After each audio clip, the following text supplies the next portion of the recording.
समस्त साई भक्तो, ज्यांना ज्यांना कीर्ती साई दिंडीबद्दल आस्था आहे, प्रेम आहे, श्रद्धा आहे, ते साई भक्त, त्यांचा परिवार, त्याचे हितेश मित्रमंडळी उपस्थित आहेत. आपल्यातले काही साई भक्त ज्यांना दर्शनाची अति ओढ लागली, आम्ही त्यांच्यावर 8 दिवस होतो, ते आम्हाला करून पुढे निघाले समाधी दर्शन करायला असू दे. वारंवार त्यांना आम्ही विनंती करतो, ज्या पालखीवर 8 दिवस आपण त्यांच्या विश्वासावर संपूर्ण हा कार्यक्रम आयोजित करतो, अनेक दुःखापेक्षा आनंदाचा उपभोग घेत असतो, त्यांना थोडे 3 किलोमीटरसाठी ते ठेवायचं आणि आपण आपलं धावत उठायचं. आणि मला कळलं कोणाच थोडा आहे, बाबांना काय म्हणत मला माहिती नाही, पण ज्यांच्यासाठी यावं, ज्यांना खांद्यावर घेऊन यावं, 8 दिवस झाल्यानंतर 3 तास 4 तासाला काय फरक पडतो मला काही कल्पना नाही आहे. किती धंदे थांबतात, किती इमारत होते, किती पोटी थांबतात, ही त्यांना त्यांची कल्पना असते. असो, आजच्या व्यासपीठावरती मुंबईच्या माजी महापौर, शिवसेनेच्या महिला आघाडीच्या एक ज्वलंत निखारा, जो महिलांना घेऊन बरोबर चाललेला, आताच्या अनेक वातावरणामध्ये सुद्धा खंबीरपणे उभ्या राहिलेल्या तुमच्या आमच्या सगळ्यांच्या वहिनी आहेत. परंतु महापौरच्या आहेत, होत्या, पुन्हा होतील, पुन्हा आमदार होतील, खासदार होतील, पण साई भक्त म्हणून त्या फार मोठ्या आहेत. ज्या ज्या पालेकरला या सिद्धीसाई दिंडीसाठी ज्या ज्या त्यांची मदत लागते, त्यावेळी मी वहिनी म्हणून बाजूला ठेवतो. माझ्यापेक्षा वयाने जरी लहान असल्या तरी एक बहीण म्हणून मी त्यांना हात घालतो. कामासाठी मी कधी मलाही आठवत नाही आहे की भावना साईबाबा मला ते पाठवू नये, पण साईबाबांच्या तुमच्या दिंडीसाठी आणि तुमच्यासाठी मी ह्या ताईंना आणि आमच्या वहिनींना मी सतत साथ घेणार, सतत त्रास देणार, सतत त्यांच्या कामाची किती व्यस्त असल्या तर मी तिथे मुसंडी मारणार आणि त्या आश्रय आम्हाला देतात. याचा अभिमान आहे. त्या आजच नाही आल्या आहेत, अनेक वर्ष त्या आहेत पालखीसाठी, त्यांची नाळ जोडलेली आहे. प्रथम दिवशी नाही दर्शन देतात, मध्ये येतात, मध्ये नाही जातात, अजून कुठे मध्ये येतात, नसेल तर शेवटी येतात. माझा एक पिंड राजकीय आहे, थोडासा मी बाजूला वळतो. आता कारण का बोलतो विषय, ही बालक चालतायत, त्यांना शाबाशी जात फाटलं द्यायच्या दिंडीने, त्यांचेही पालक बसलेले आहेत. अरे पालकांची अशी अवस्था झाली, पायाची चालून झाली ती काय, तर आमच्याही बालकांचं भविष्यात काय, घाबरून काय, चालून नाही झालेलं आहे. वहिनीला किंवा ताईला माहिती नाही, मी शिवसेनेचा ज्वलंत साहेबांचा सैनिक होतो आहे. महाराष्ट्रामध्ये भगवा घाट मधून साहेबांनी स्थापन केलेला भगवा घाट, त्याचे 50% समाज होते, त्याची वहिनी एक आहे. अजून तुमच्याही शाखेला ते माहिती नसेल करायचे, आणि त्यांच्या त्या शिवसेनेचं काय असेल तर पालेकरगाव कोपऱ्यात. पण ही शाखा वहिनीची जगवण्यासाठी 5-5 रुपये आम्ही ज्यावेळी काढले, हटकर होते सगळ्यांनी, ती शाखा जिवंत राहिली आणि तो डोलाला तो रोडवर उभा राहिला अलिशान शाखा, त्याचा मी ठेकेदार आहे. परंतु तो 4 माझा बदलला, माझा पाठ बदलला, माझा भाग बदलला आणि मी बाबांनी मला ओढलं. आणि शिवसेनेची लाल ओढली नाहीये, पण एका तलवारीमध्ये एका मेला 2 तलवार जाणार नाही. मी नकली रूप घेऊन तुमच्या समोर आलो नाही. शिवसेनेचा कार्य करत असताना कुठे मी चुकीचं काम नाही केलं. साहेबांनी धोका आदेश दिला, त्यावेळी ते ज्वलंत निखारा होता, भगवा निखारा होता, चंदूमास्तर वाईकर, विश्वनाथ खताते, कुलकर्णी असे ह्याने त्यांचा मी बाईक होतो, त्यांच्या संपूर्ण कामाचा धोका माझ्याकडे होता. परंतु अशा वेळी ज्यावेळी बाबांनी मला नकळत ओढलं, मग मला निर्णय घ्यावा लागला, आता मी काय करू. तर मला ह्याच्या घोडीची रुची वाढली आणि हा परिवार लागला. तर हे पाय त्यावेळी संघटनेमध्ये आता समजा नव्हतं, आता युवक सेना, अनेक पदाधिकारी देशी गाईच्या काठावरून जाणं, कार्यकारी दिवसात ते कासा खाली न करणं. आता जी फॅशनची आता कोणी आहे बिझनेस बघतो राजकीय म्हणजे माझा भविष्याचं किती मी 5 लाख टाकले म्हणजे 50 कोटी कसे होते ह्याच्यावर तरुण पिढी ओढते आहे. या कुठल्याही आपला फायदा केला म्हणून आहात. मी जाहीर कधी बोलतो की प्रेमापोटी तुम्ही 4 अक्षराला या साहेबांनी दिलेल्या आदेशाला साहेबांनी दिलेल्या शिकवणीला अनुसरून तुम्ही कार्य करा. काय कमी पडत नसते संघटनेकडे जाण्याची गरज नसते. 5 वर्षांनी जागा होऊन मतदारांकडे जाण्यापेक्षा तुम्ही त्या समाजाची तुम्ही कामं करता. तुम्हाला कोणाची पाडायची किंवा कोणाला मोठा मोठी ताकद नाही आहे. मला स्वतः 3 वर्ष मला साहेबांनी मला शीट जाहीर केली होती. माझ्या आईने मला विरोध केला नगरसेवकाची मी ती स्वीकारली नाही. काय कमी होत नसते परंतु आता जे आहे त्याच्याकडे आमचा मोठी दबाव आहे.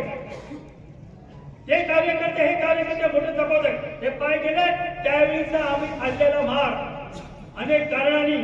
पूर्वी पोलीसवाले वर मारत होते खाली टाचा तोडत होते. त्याच्यानंतर मी 25 वर्ष चाललो हे गोवा चाललो हे तुकडं मला शिर्डीत 5 वर्षात चालत असताना झालं. त्यानंतर मी 20 वर्ष चाललो साहेब मी गोवा चाललो. आता ताईने मूर्तीचा उल्लेख केला गोव्याला ती मूर्ती चालत दिली आम्ही सकाळी बसलेला आहे. बाबांनी भरभरून दिलं आहे. काही कमी नाही दिलं मला मान दिला सन्मान दिला आर्थिक परिस्थिती सगळं दिली पण तुमचा विश्वास मोठा पाहिजे. मग अशी उल्लेख केला दीपक नलावडे साहेबांनी वकील उल्लेख केला. कुत्र्याचे हाल झाले आमचे समाजासमोर अनेक प्रश्न समाजाला पडलेला ह्याला काय जागा वळवायची आहे ह्याला काय इथेच स्थायिक व्हायचं आहे अनेक प्रश्न. पण माझ्या दिलेले कुटुंबाने साथ तुमच्या फक्त शुभेच्छावरती आणि बाबाच्या आशीर्वादाने अखंड मंदिर तेथेच व्हावं. आता सुद्धा ताईंनी सांगितलंय असं मंदिर करू आपण पुढच्या वर्षी बाबांच्या कृपेने. ते कोही मंदिर मुंबईमधलं आपण करते ही तुझी होईल. कालचा जो प्रसंग झाला सगळ्या साहेबांचं माहिती आहे. मी कधी पालखीच्या आत जास्त वावरत नसतो. माझं रोडवरच वागणं असते पण माझी नजर कशी जशी खालीची असते पिल्लावर तशी यांची सजा. 10 मिनिटात मी पालखीचा रिपोर्ट देतो. मी 10 मिनिटात माझ्या सगळ्यांना होतो काय झालंय कुठे काय झालंय अमुकाचं अहो झालंय. त्यामुळे मी किती जर लांब असतो मला फरक पडत नसतो. माझं हे कारण असते पालखीची मी 8 दिवस मी पूजा करत नाही मी आरती करत नाही मी काय करत नाही. ह्याला वाटत हे तर प्रमुख आहे का येत पण नाही आरतीला पण माझं पुढे येण्याचं कारण आहे. पण माझ्या जीवनातलं मी आज जरी माझे पाय तुटले तर मी काकडती सोडत नाही माझ्या सरकारला माहिती आहे. पण इथे जर मी काकडीला बसलो तरी माझ्यामध्ये लाभ होते का पालेकरला पहिली बांधावं तो माझा हेतू आहे. मी साई चरित्र अध्याय कधी सोडत नाही. आता दीपक नलावडे सांगितले जी प्रगती तुमची होणार ती फक्त साई चरित्रानेच होणार. बाबांच्या मंदिरात जाऊन तुमची प्रगती होणार नाही. तुमच्या जो नशिबाचा तुम्हाला भाग मिळणारच तो कोण काढणार नाहीये. पण जीवनात जर तुम्हाला कोणाचा आधार पाहिजे प्रसंगात जर कोणाचा आधार पाहिजे जसा आई वडिलांचा आपल्या परिवाराचा तुमच्या मागे आशीर्वाद असतो तसा संकटातून बाहेर काढणारे एकमेव साईबाबा आहे. पण तुम्ही म्हणा बाबाची शिकवण जर मी आत्मसात करत नाही तर नाही. साई चरित्रामध्ये तुम्हाला कसं बसायचं कसं उसायचं कशी भक्ती करायची कसं कोणाशी वागायचं याचा संपूर्ण बाबाने लोकांजोगा त्यावेळी आपल्या जिवंतपणी दाभोळकरांना लिहून घेतलं आहे. पण त्याचं पठण अजून कुठंच होत नाहीये. तसं आता जर मी हात वर करा सांगितलं किरकोळ हात होतील. बाबा नसून हात करा सहज साई चरित्र किती वाचणारे आपल्याला साई भक्त आजच्या घडीला हात वर करा. मोजणारा आकडा पण बघा 5 ते 10 ते 25 आणि मी तर माझा घसा कोरडा करतो प्रत्येक आपल्या सांगता सोहळ्यात की बाबा एकच जर तुमच्या जीवनाचा सार्थक करायचं असेल तुम्हाला सुख समृद्धी आशावधी ज्या ज्या तुमच्या काही इच्छा असतील ते एकच साई चरित्र तुमची पूर्ण करू शकतो. साई चरित्र विसरू नका. एक वेळ गुरुवारी मंदिरात जायला विसरा पण साई चरित्र वाचायचं विसरू नका. साई चरित्रामध्ये मनुष्य कसा घडायचा आहे तो घडतो. त्याचा किती वादा केला आणि त्याचं आतील मन जर त्याचं स्वच्छ धुतलं गेलं नाही तर कुठल्या शाबणाने आंघोळी केली मग आताच्या तिच्या ज्या ज्या जाहिराती देतात मोठ्या मोठ्या शाबणाच्या त्या ती तुमचं शरीर स्वच्छ होईल पण अंतर्मन स्वच्छ होणार नाही. आणि जोपर्यंत तुमचं अंतर्मन स्वच्छ होत नाही तिथपर्यंत तुमची बाबाला भक्ती करणार नाही बाबा तुमचे होणार नाही. कारण कसं कोणाची वागायचं आहे तेच जर आतून मनातून जर तुम्हाला त्याची इच्छा आणि तुम्हाला आशा उत्पन्न झाली त्याची काही नाही आहे. तर कसं कोणाची वागायचे साई चरित्र पठण करा. फक्त ते नेऊन देवाला ठेवून त्याच्यावर गुरुवारी फुल ठेवून त्यांनी बाबा पावणार नाही. वेळ काढा, 15 मिनिटं लागतात, नवीन माणसाला 20 मिनिटं लागतात, त्यावेळी 25 आणि एकदम नवीन असेल त्याला फक्त अर्धा तास लागतो. आणि जीवन जर घडायचं असेल तर अर्धा तासात किती महाग असेल मला तरी कळत नाही.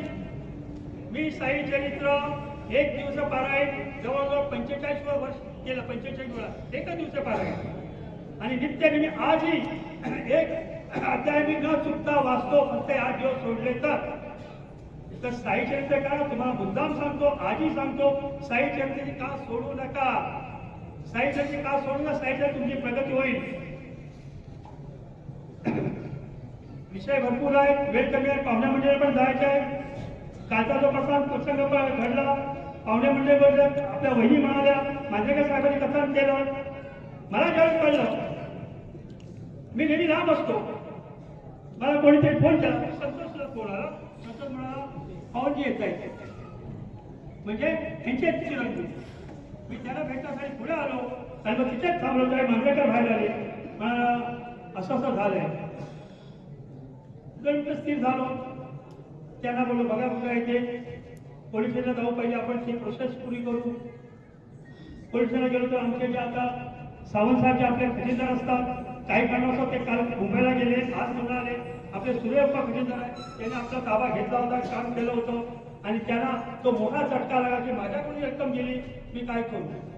आणि साहजिक आहे ना, आज ह्यांचा सगळं देणं आता हा जो आता पसारा आहे ना, हा जो नजराणा आहे ना, त्याचं देणं आहे.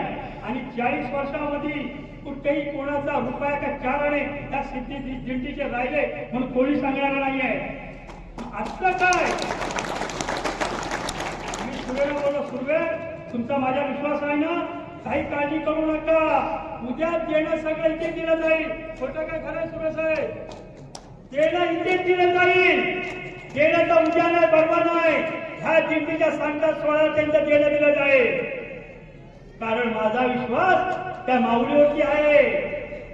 मला रात्रभर त्यांच्याशी बोलायचं, मी त्यांना प्रयत्न करत होतो. हा ऋषी झाला, मी पोलीस स्टेशनला आमच्या 4-5 तास गेले. मी काही जणांना रात्री बोललो, त्यांच्याकडे काय मी करायचं केलं ते सगळं. मी कधी पण त्यावर हातात येत नाही. संतोष विचारा काय ते जीपीएफ बोललो, सांभाळून घे संतोष. ओघाची सुरुवात झाली. मला सावंत साहेबांचा दिलं, पालेकर साहेब थांबा. रात्री त्यांनी मला फक्त फोन केला, भाऊ सकाळी आपण काहीतरी, कारण शेवटी तुम्ही आमच्याकडे कितीला पदर पसरला. मी बोला हरकत त्यांचा ऐकलं, तुम्ही येताय तर या, मी थांबलो आहे.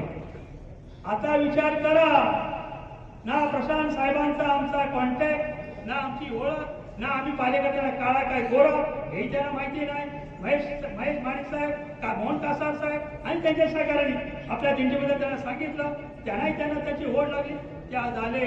पण त्यापेक्षा साईबाबांनी जो माझा विश्वास होता, सुर्वे साहेब, मांजरेकर साहेब, उद्या देणी दिले जातील इकडं, हे की तुमचा देणी गाडी असा जाणार नाही. जी 49 मध्ये परंपरा आहे ती काही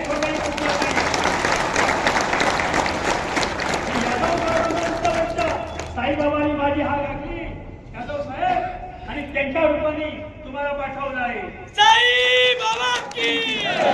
आणि आता मी म्हणाला, आतून मन कशांच्या स्वच्छ धुतलं पाहिजे, ते एवढं साफ पाहिजे की साईबाबांच्या हात तिथे पोचली पाहिजे. नाहीतर पालेकर तुम्हाला घेऊन चाललाय, पालेकरच्या जिल्ह्यामध्ये अनेक विचार आहे, हा प्रकार घडला नसता. हा प्रकार प्रशांत यादवला बाबांनी बुद्धी दिलेली नसती ते बोलायची. पण साहेब, आमचं वागणं, आमचं बसणं, आमचं उठणं बाबाला करीत आहे, त्याप्रमाणे माझी कार्यकर्ती काम करते. आणि ज्यावेळी ही कार्यकर्ती सुटेल तर पालेकरी त्याच्यासमोर पटणार ही त्याने कल्पना आहे. आम्ही साईभक्त असा घडवायचा प्रयत्न करतो. तू बिघडला असेल तर सिद्धी साहेब दिले इथे घडून जा. अहो, तुम्हाला आम्ही फक्त व्यसनमुक्तीची हात घालतो, साथ देतो. अहो, व्यसन म्हणजे नुसतं दारू मुक्त नाही, तंबाखू नाही, गुटखा नाही. अहो, अनेक व्यसनामध्ये एक व्यसन आहे जे आपल्या हृदयामध्ये आहे. कोणी गाडी घेतली आपल्याला जळत होते, कोणाच्या भरभरासाठी आपल्याला वाईट वाटते. अहो, हे बी मनातून गेलं पाहिजे. म्हणून तो आज आपला हुककुंड आहे. व्यसन असेल नसावं, पण असेल तर टाका त्या. मग ते शेजाऱ्यावरचे प्रगतीसाठी मला जळणं, माझ्या जर भाऊ म्हणजे प्रगतीचं मला जळणं, दुसऱ्या मित्रामित्रात कोणीतरी आग लावायचा प्रसंग असो, एकत्र 4 मंडळी असतील, पुढे भाव असतील तर ती गाडी पेटवून टाक. अहो, हे पण व्यसनच आहे, हे पण व्यसन आहे. व्यसनापेक्षा भाग व्यसन आहे. दारू पिण्यापेक्षा व्यसन कुठचं असेल तर माणसा पोट पाडले, ती खोटी.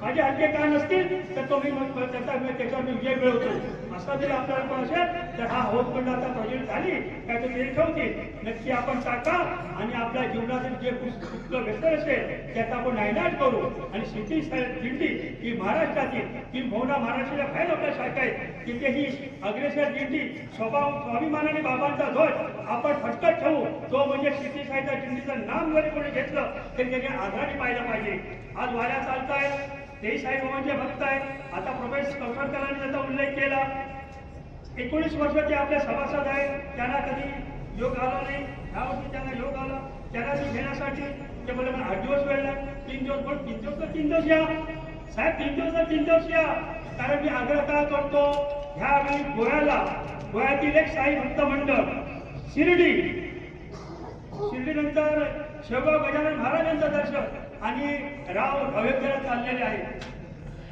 प्रोफेसर साहेब आणि गोव्याच्या मंडळी मी तुम्हाला सांगतो तुम्ही पण जेवढा स्वतः पोचला नसा पण ती आज जी मंडळी चालली त्याचे प्रेरणास्थान तुम्ही आहात तुमची आताची गोव्याची शाखा किती वर्षाची आहे हे तुम्हाला माहिती आहे आणि ती मंडळ तुम्हाला बघून आता 5-5 वर्ष झाली 18 वर्ष झाली तुमच्या प्रेरणेच्या अयोध्याला चाललंय ह्याचा पुण्य तुम्हालाही आहे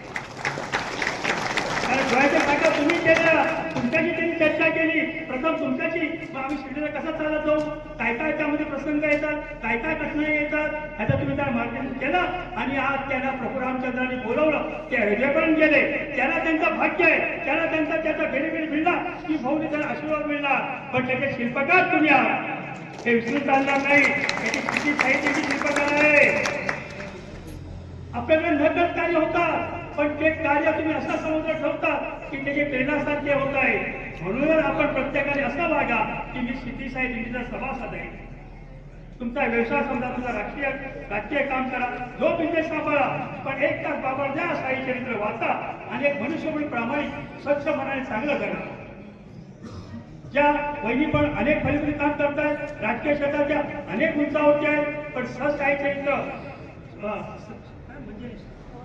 नवीन म्हणजे तोडपाड आहे त्यांची भक्तीमध्ये कमी नाही भक्तीमध्ये शक्ती आहे किती जण पण पूर्वजा त्यांच्याकडे क्षमता आहे भक्ती महत्वाची आहे आता ते महापौर झाले अनेक पदावरून गेले अनेक होती पण ते भक्ती कधी सोडत नाही बाबाला सोडत सवन म्हणजे त्याची तोडपाड आहे हे घेण्यासारखे तुम्हाला नुसत्या वैज्ञानिक जाऊ नका आता प्रश्न यादव चिपळूण आणले आपल्या मंडळी चिपळूण शहर शाखेने परंतु त्यांचा व्यवसाय त्यांनी म्हणजे 2 मिनिटात कसं केलं त्यांनी पूर्वीची प्रश्न हाताची फरक पण त्यांना जो बाबाने घडवला प्रसंगामध्ये जे कोण व्यक्ती असेल त्यांना असलेला बाबा तुला तर दाल देऊ तुला सांभाळणार मी आहे तुझी तिजोरी कधी कमी पडू देणार नाही ती हरिभरीच राहील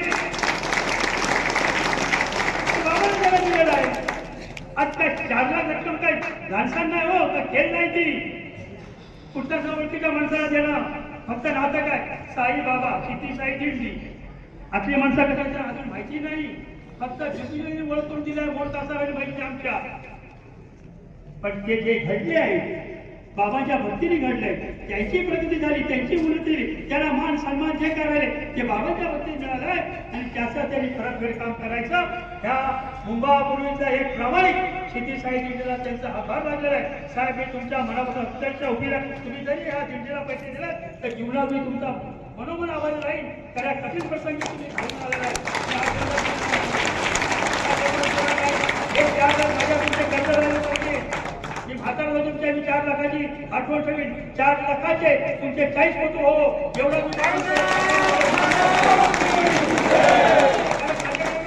नाही आहे की सगळं सरकारला देऊन टाकलेलं आहे होतं ते माझ्या गोव्याच्या मंडळी त्यांचा ताबा दिलेला आहे का बांधू माझा हा परिवार माझा बँक बॅलन्स आहे हा परिवार माझा बँक बॅलन्स आहे तिथे बसलेलं आहे हे चांगलं बघाय जावई बसलाय जावईच्या वडील आहे सासू आलाय गेल्या वर्षी लग्न झालं ओळख पण नव्हती जावेला बोललं बाबा हे तुम्हाला चालायचं आहे जावेचे जेवढे डिसेंबरला लग्न झालं तर जानेवारीला पालखी होती बोला तुम्हाला चालायचं आहे हो म्हणाले ह्या वर्षी आले चालायला युवा डॉक्टर आहेत ते चिपळूणला कोल्हापूरला त्यांचा छोटासा दवाखाना झुल्याचा आहे त्यांना बोला तुम्ही येताय का बरोबर बोललो येतो तेही आले 8 दिवस सेवेला मला छंद आहे साईबाबाने भक्ताला मार्गात लावा आणि याच्या तरुण दिसला काय माझा आनंद अनुभव येतो आता चालता मला बाळक दिसत होती इकडे आमच्या खांद्याला खांदून असतो ते मामा म्हणून समजवतात तो बोले हा चालत येणारा माणूस मामा तो आला बोला माणूस तू चालणार आहे तो माझ्याशी 2 मिनिटं बोला मी हा चालणार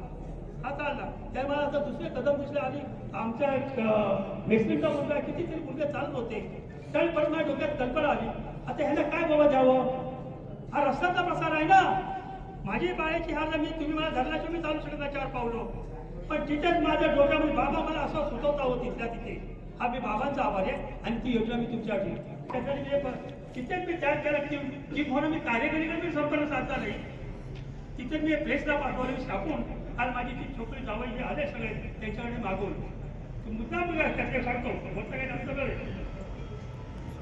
क्षितिज दिंडीच्या 40व्या मुंबईच्या शिर्डी पालखीच्या पदयात्रेच्या सोहळ्याचे आयोजन केले होते सदर 40व्या वर्षाच्या महोत्सव क्षितिज दिंडीच्या भावी नेतृत्वाची धुरा समर्थपणे सांभाळणारे कुमार साई भक्त अनुज अनिल संगरे एक नाव काय म्हणतोय मी नेतृत्वाची धुरा समर्थपणे सांभाळणारे भविष्यात तुमच्या क्षितिज दिंडीची यांनी यशस्वी पदार्थ पूर्ण केली त्याबद्दल आपले मनपूर्वक अभिनंदन श्री सद्गुरू साईबाबा आपल्यावर कृपादृष्टीचा आशीर्वाद देताना सदैव सरस्वती माता महालक्ष्मी माता शौर्य साहस धैर्य नेतृत्व आपल्याला भरभरून लाभो आणि क्षितिज दिंडीच्या विजयी सुवर्ण महोत्सव आपल्या नेतृत्वाखाली साजरा हो म्हणजे 100वी वर्षी ह्या मार्गावरून आपली दिंडी मार्गक्रमिका करून हा मार्गाचा संबंध साधित करो मी हा विचार करतो आहे हे कुठे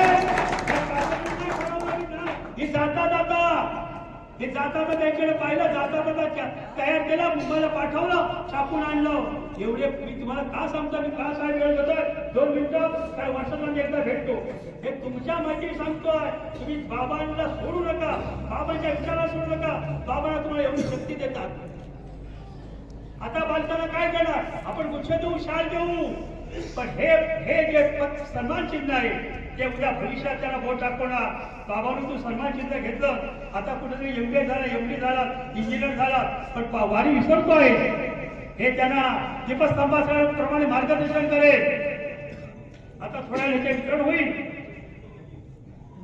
अशी आपली व्यसनमुक्त दिंडी पुऱ्या महाराष्ट्रामध्येचा नावाचा लोक आहे बोलण्यासारखं पुष्कळ आहे पाहुण्याने जायचं आहे आपल्याला सगळ्यांना ओढ लागलेलं आहे बोललो तर आपला एक तास संपणार नाही अनेक विषय कथन सगळ्यांना नवीन साहेबांनी आपले विचार मांडले आपला कथन केलं तर साई भक्तांना विनंती करतो बाबांनो येण्यासाठी किती जरी प्रसंग आले तरी साई भक्ती सोडू नका वारीमध्ये किती जरी अडचण आला त्यातून मार्ग करा कुटुंबाकडे विचार करून तुम्ही ह्या दिंडीत प्रत्येक गोष्टी सामील करा हा विजयी रथ असा 16 मसावर मी सांगितलाय तो चालत ठेवा ही जबाबदारी तुमची आहे आमची आहे आणि या बालकांची ती आता जास्त पटीने वाढत जाईल ह्या क्षितिज दिंडीत जेवढे तो आपण सभासद तो व्यसनमुक्ती असावा घरून येताना जर एखाद्याला व्यसन असेल तर दारू पिऊन आणले नसेल तर त्याची पत्नी त्याची आई त्याची बहीण आणि नाते म्हणजे आता बाबा आमचा बाळा काका जे काय नाव असेल ईश्वराने तुम्हाला ठेवलेलं असेल ते म्हणतात आज जो क्षितिज दिंडीत गेलाय 8 दिवसांनी तो खरंच चांगला होईल काहीतरी सुधरेल तर त्यांची जी अपेक्षा भंग करू नका